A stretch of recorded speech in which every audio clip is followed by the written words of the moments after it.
पढ़ेंगे। सदगुरु रितेश्वर जी महाराज अपने 4 दिवसीय प्रवास के तहत उदयपुर में हैं। यहां पर सदगुरु ने पत्रकारों के साथ सनातन की बात की। दरअसल अपने 50वें प्राकट्योत्सव के अवसर पर सनातन के प्रचार प्रसार की शुरुआत करने का लक्ष्य निर्धारित कर चुके सदगुरु रितेश्वर महाराज विभिन्न कार्यक्रमों में हिस्सा लेंगे। उदयपुर प्रवास के दौरान न्यूज 18 से एक्सक्लूसिव बातचीत में सदगुरु ने अयोध्या में हो रहे रामलला की स्थापना पर भी खुल करके अपनी बात रखी है। उन्होंने कहा कि भगवान राम की मंदिर में प्राण प्रतिष्ठा का विरोध करना कुछ लोगों ने अपनी आदत बना लिया है।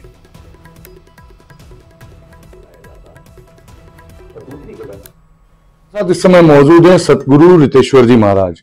सदगुरु इस समय देश में सबसे चर्चित भगवान रामलला अयोध्या में अपने निज मंदिर में विराजित होने वाले हैं। इस पर चर्चा चल रही है, लेकिन विरोध भी देखने को मिल रहा है। उस विरोध को किस दृष्टि से देखते हैं?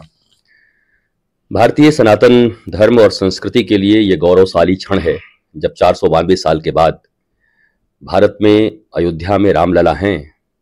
इसको साबित करने में इतने समय लग गए। जब भी कभी मक्का मदीना की बात आती है तो इस्लाम याद आता है, वेटिकन सिटी की बात याद आती है तो क्रिश्चियनिटी याद आती है।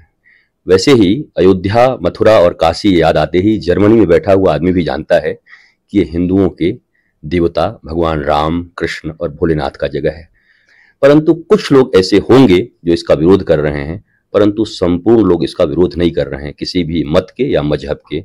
और धीरे धीरे राष्ट्रवाद और राम मंदिर नहीं, ये राष्ट्र मंदिर है, विश्व मंदिर है, ये सभी लोग स्वीकार कर रहे हैं। तो ये बहुत बड़ा दिवस है। फिर उसके अगले दिन भी हम स्वयंसेवकों के साथ बात करने वाले हैं।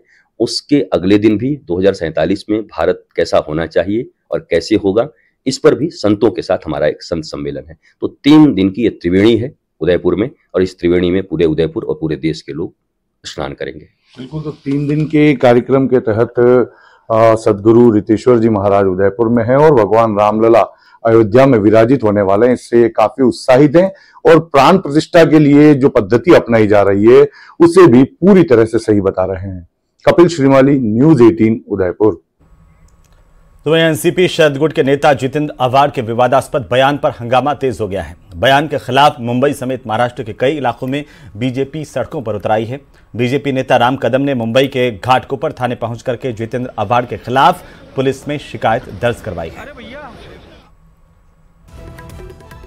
जितेंद्र आव्हाड के खिलाफ आक्रोश सड़कों पर देखने को मिल रहा है। भाजपा कार्यकर्ता सड़कों पर उतरे, प्रदर्शन किया और साथ ही साथ भारतीय जनता पार्टी के नेता राम कदम ने एक एफआईआर दर्ज करवाई है जितेंद्र आव्हाड के खिलाफ।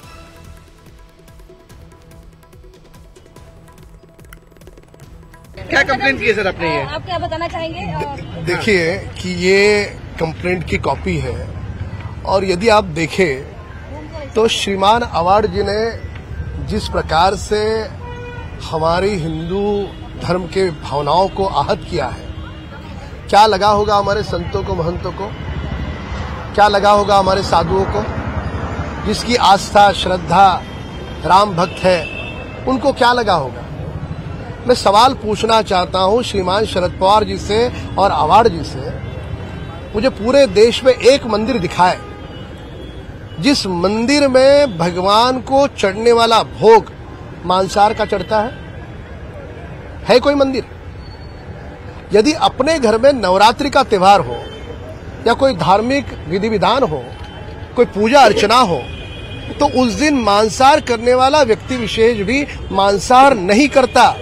ये सत्य है और ये सत्य उनको भली भांति पता है, पर जानबूझकर केवल और केवल किसी को खुश करने के लिए।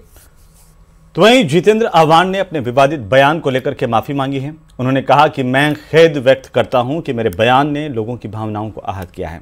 आइए हम आपको सुनवाते हैं कि आखिरकार जितेंद्र आव्हाड